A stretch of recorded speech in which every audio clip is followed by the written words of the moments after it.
नहीं छोड़ते, तो वो परमेश्वर भी फिर हमें किसी भी सिचुएशन में, किसी भी गड्ढे में जब हम पड़े हैं, वो हमें कभी नहीं छोड़ता यीशु मसीह के नाम से। हालेलुया। जब हम इसी के 35 में पढ़ते हैं, रोमियो 8:35 में, उसमें लिखा है, कौन हमको मसीह के प्रेम से अलग करेगा? क्या कलेश या संकट या उपद्रव या अकाल या नंगाई या जोखिम या तलवार? कि पौलुस कहते हैं कि कौन सी ऐसी चीज है जो हमें मसीह के प्रेम से अलग करेगी। वो कह रहा है कि क्या कलेश करेंगे, क्या संकट करेगा, उपद्रव करेगा, नंगाई करेगी, जोखिम करेंगे, तलवार, कौन सी ऐसी चीज है, उसने कहा, जो हमें मसीह के प्रेम से अलग करेगी? नथिंग, कुछ भी नहीं। हमें परमेश्वर के प्रेम से कोई भी चीज अलग नहीं कर सकती। जब आप देखते हैं कि पौलुस और सिलास जब बंदी गृह में थे, कि कैसे वो, उनके हाथ बंधे हैं, ब्लड निकल रहा है, पैर भी, लेकिन फिर भी वो उस टाइम पीरियड में भी क्या कर रहे थे? परमेश्वर की प्रशंसा कर रहे थे, उसकी स्तुति आराधना कर रहे थे। और लिखे कि कैदी उनकी सुन रहे थे, कि वो देख रहे थे कि ये कौन से डिफरेंट लोग हैं जो हमारे बीच में आ गए, कि हाथ बंधे हुए हैं जंजीरों से, पैर भी इनके बंधे हुए हैं, फिर भी ये क्या कर रहे हैं? फिर भी ये आराधना कर रहे हैं, उन जंजीरों के द्वारा ऐसे परमेश्वर की प्रशंसा कर रहे हैं। कौन है ये लोग? तो क्या वो दुख उन्हें परमेश्वर के प्रेम से अलग कर पाए? नहीं। किस बंदी गृह में भी वो परमेश्वर के साथ बने रहे। यूसुफ भी उसी रीति के साथ उस दुख में परमेश्वर के साथ बना रहे। वो बहुत बड़ा दुख था उसकी लाइफ में, लेकिन बिना कंप्लेंट वो परमेश्वर के प्रेम में बना रहा। उस दुख ने उसे परमेश्वर से अलग नहीं किया। अय्यूब को भी, कि सब कुछ खत्म, लेकिन फिर भी क्या वो दुख, वो कलेश उसे परमेश्वर के प्रेम से अलग कर पाए? नहीं। तो तभी पौलुस कहता है कि कौन सी ऐसी चीज है जो हमें मसीह के प्रेम से अलग करेगी?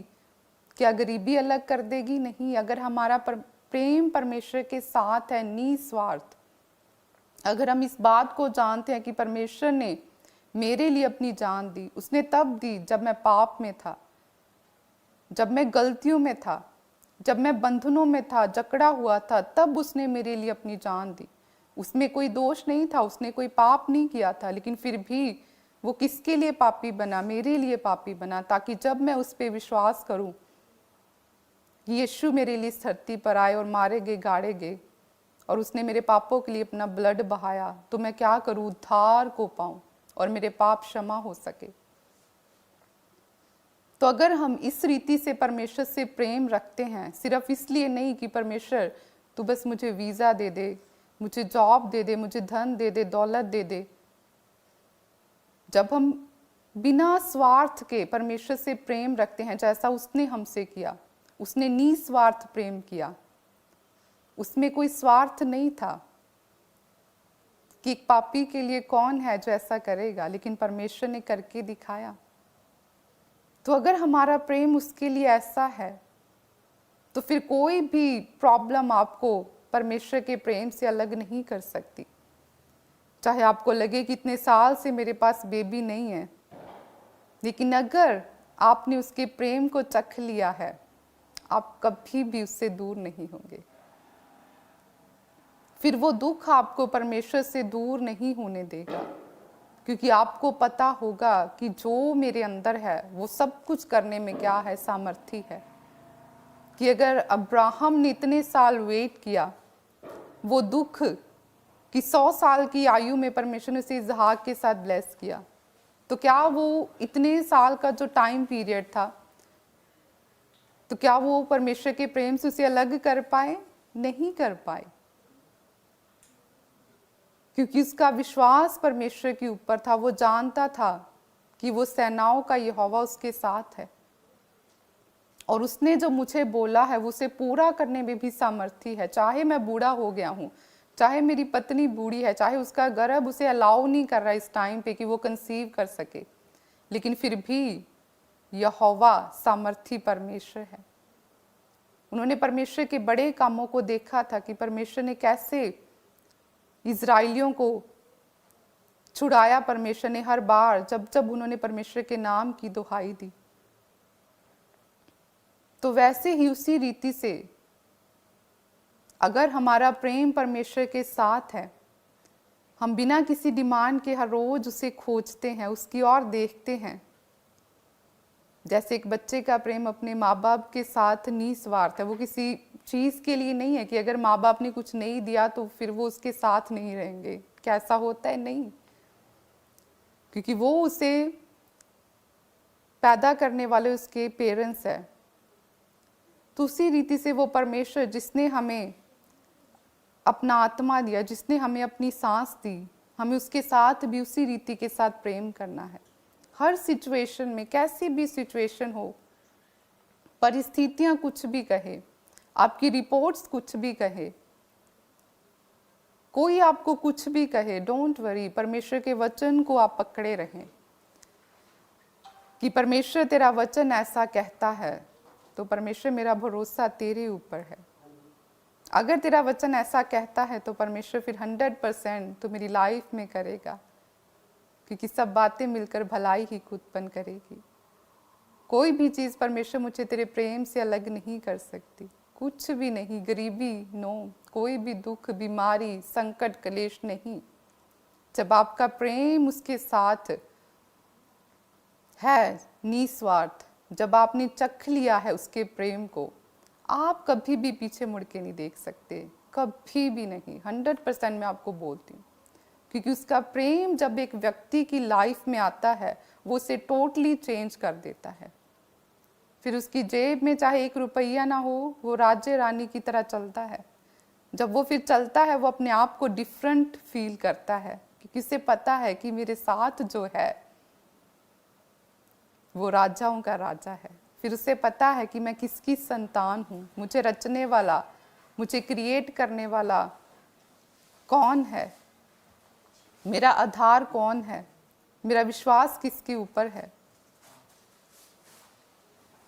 फिर वो जब बना रहता है उसमें, तो परमेश्वर फिर बड़ी भलाई को उसकी लाइफ में दिखाता है। जब हम जीसस की लाइफ को देखते हैं कि लोगों को लगता था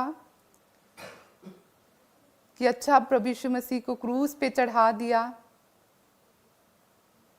तो अब सब कुछ क्या है, खत्म हो गया।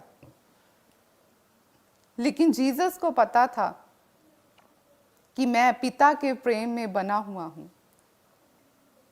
कि मैं ओबीडियंस में हूं, क्योंकि परमेश्वर ने मुझे एक बड़े मकसद के लिए चुना है। तो इसीलिए उसने अपने मुंह से कुछ नहीं बोला, वो सहता गया। और फिर क्या हुआ? तीसरे दिन वो मुर्दों में से जी उठा, क्योंकि सब बातें मिलकर भलाई ही उत्पन्न करती है। और आज वो पिता के दाहिनी ओर बैठा है। हमारे उद्धार का कारण बना वो। आज यीशु के नाम से जब हम विश्वास करते हैं, परमेश्वर हमें पापों से निजात देता है। एक नया जीवन परमेश्वर हमें देता है जब हम उस पर विश्वास करते हैं। उसका नाम ही इतना सामर्थी है कि जब हम उसका नाम लेते हैं तो देखो कैसे आप देखते हैं कि कैसे शैतान चिढ़ता है, कैसे दुष्ट आत्माएं फिर रिवील होती हैं, कैसे वो फिर डरती है, कांपती है, क्योंकि उन्हें पता है कि वो नाम सबसे ऊंचा है। उसका नाम ही इतना पावरफुल है। हालेलुया। तभी परमेश्वर का वचन कहता है कि अपने परमेश्वर से क्या कर, सारे मन से, सारी शक्ति से, सारे बल से क्या कर, प्रेम कर। क्योंकि अगर हमारा प्रेम प्रभु के साथ है, वो हमें हमेशा संभाले रखेगा हर एक सिचुएशन में, चाहे लोगों को कुछ भी लगे। लेकिन जब प्रभु काम करता है, वो फिर पर्दे के पीछे करता है, और जब फिनिश हो जाता है फिर पब्लिकली उसे रिवील भी करता है। हालेलुया। क्योंकि जब यूसुफ था वहां पे, तो परमेश्वर कुछ क्रिएट कर रहा था उसकी लाइफ में, बना रहा था। और अगर वो उस टाइम में बना रहा प्रभु के साथ, तो उस समय जो परमेश्वर ने क्रिएट करना स्टार्ट किया था, तो फिर परमेश्वर ने जब उसे ऊंचा किया तो पब्लिकली किया, सबके आगे परमेश्वर ने क्या किया, उसे प्रधानमंत्री बनाया। तो वैसे ही जब हम हर परिस्थिति में बने रहते हैं प्रभु में, हम ध्यान नहीं देते कि शैतान क्या बोलता है, वो झूठा है, याद रखे वो झूठ का पिता है। जब हम वचनों को पढ़ते हैं फिर हमें पता होता है कि नहीं, परमेश्वर ऐसा कहता है, मुझे इसकी आवाज़ को नहीं सुनना, क्योंकि ये क्या है, ये शुरू से ही क्या है, झूठा है, इसके अंदर क्या है, झूठ है। लेकिन परमेश्वर सच्चा है, उसके वायदे सच्चे हैं, उसका वचन सच्चा है, वो जीवित है, वो मेरे जीवन में क्या करेगा, काम करेगा। सब बातें मिलकर मेरे लिए क्या करेंगी, भलाई को उत्पन्न करेंगी। चाहे आज सिचुएशन मुझे कैसी भी लगे, लेकिन अगर मैं प्रभु के प्रेम में बना हुआ हूँ, कोई भी चीज़, एनी सिचुएशन मुझे परमेश्वर से अलग नहीं कर सकती। इस टाइम पीरियड में भी परमेश्वर तो कुछ बड़ा क्रिएट कर रहा है मेरी लाइफ में। अब्राहम की लाइफ में परमेश्वर ने किया। अगर उसने इतने साल वो प्रभु के प्रेम में बना रहा, तो परमेश्वर कुछ बड़ा क्रिएट कर रहा था। उसे जातियों का पिता परमेश्वर ने बनाया, क्योंकि वो इतने साल परमेश्वर के प्रेम में बना रहा, निस्वार्थ। इतना बड़ा दुख कि परमेश्वर ने उसके साथ प्रॉमिस किया, लेकिन इतने साल वो वेट कर रहा है बेबी की, लेकिन फिर भी वो दुख उसे परमेश्वर के प्रेम से अलग नहीं कर पाया।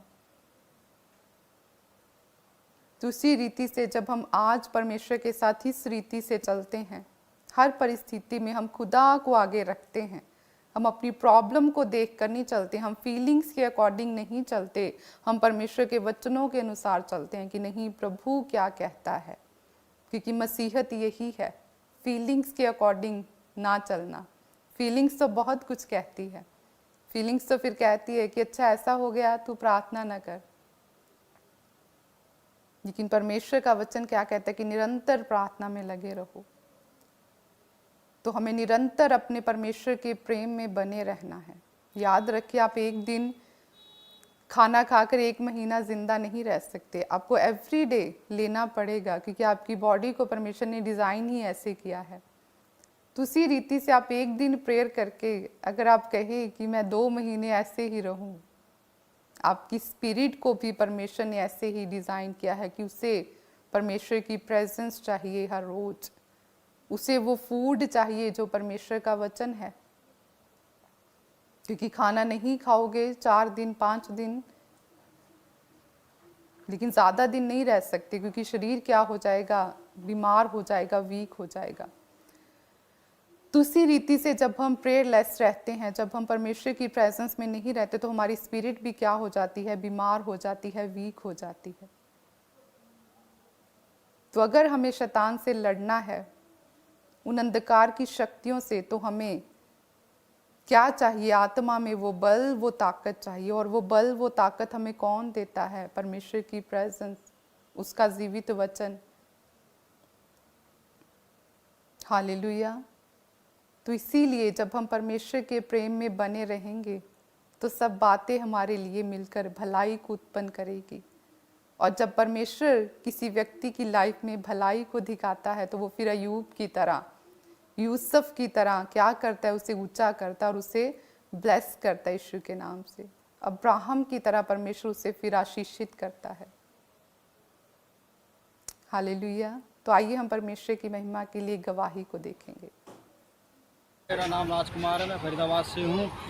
मेरी गवाही ये है कि मैं पापा जी प्रभु जी को पथरी है और आपको इसी समय राइट साइड किडनी की पथरी बाहर आ रही है, यीशु मसीह का नाम रिसीव किया, मेरी पथरी बाहर निकल चुकी है। मैंने एंटिंग ऑयल यूज किया और परमेश्वर को धन्यवाद करता हूँ और पापा जी को धन्यवाद करता हूँ। जोरदार ताड़ियों से ऑनलाइन चर्च जोरदार ताड़ियों से सब स्तुति करें, सब महिमा करें परमेश्वर की इस गवाही की।